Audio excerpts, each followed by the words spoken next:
এটা যাতে নির্বাচন পিছানো যায়, দেশকে একটা অস্থির অবস্থায় রাখা যায়। খুনি হাসিনা দেশকে অস্থিতিশীল করতে চায়। খুনি হাসিনার ফাঁসি চাই, তাদের ফাঁসি চাই, না নকের ফাঁসি চাই, না নকের ফাঁসি চাই।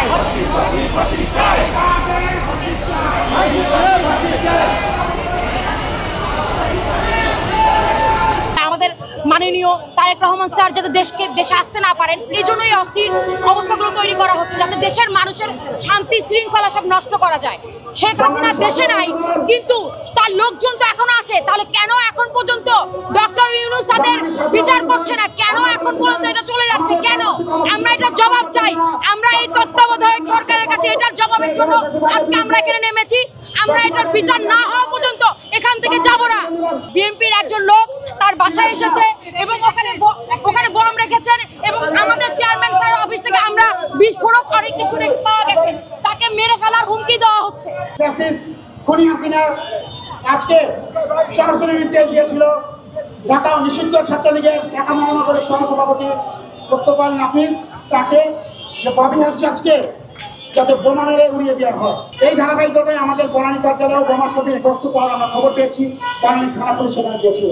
খুনি হাসিনার নির্দেশে মোস্তফা নাফিজ নিষিদ্ধ ছাত্রলীগের সহসভাপতি তার কর্মী নূর আজকে বাবিহার জাজের বাসভবন গোলশান বাসভবনে প্রবেশের চেষ্টা করে। উদ্দেশ্য ছিল দুইটা, তার সাথে সরাসরি দেখা হলে সে সরাসরি হত্যা করতো ছুরিকাঘাত করে, অথবা সেটা সম্ভব না হলে তার গাড়িতে বোমা হামলা করত। আমরা আমাদের দেহরক্ষী দল এবং আইন শৃঙ্খলা বাহিনী নূরের মুঠোফোন পরীক্ষা করে এ সংক্রান্ত কথোপকথন নাফিজের সাথে সংক্রান্ত কথোপকথন তারা দেখতে পায়।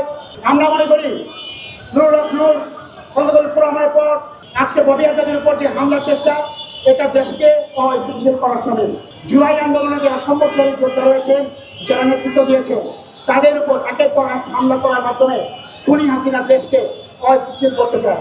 বাংলাদেশ থেকে টাকা লুটপাটকারী এসএলএমের অর্থায়নে নানক, আরাফাত, আসাদুজ্জামান খান কামাল এরা বিদেশে বসে, সব নৌকালে রয়েছে, এরা বিদেশে বসে তৃণমূলের যারা এখন আওয়ামী লীগ দোষরা রয়েছে প্রশাসনের ভিতরে এবং আওয়ামী লীগের নেতাকর্মী, তাদেরকে অর্থায়ন করছে এই অস্থিতিশীল করার জন্য। আপনারা হাই করে যেয়ে দেখেন, খুনি হাসিনার ফাঁসি চাই, তাদের ফাঁসি চাই, না নকের ফাঁসি চাই। যতক্ষণ পর্যন্ত সরকারের পক্ষ থেকে সুস্পষ্ট ঘোষণা আসবে, তারা আওয়ামী লীগের শেষ দোষরটিকেও নির্মূল করবে, বিচারের আওতায় আনবে। এটাই হচ্ছে আমাদের দাবি।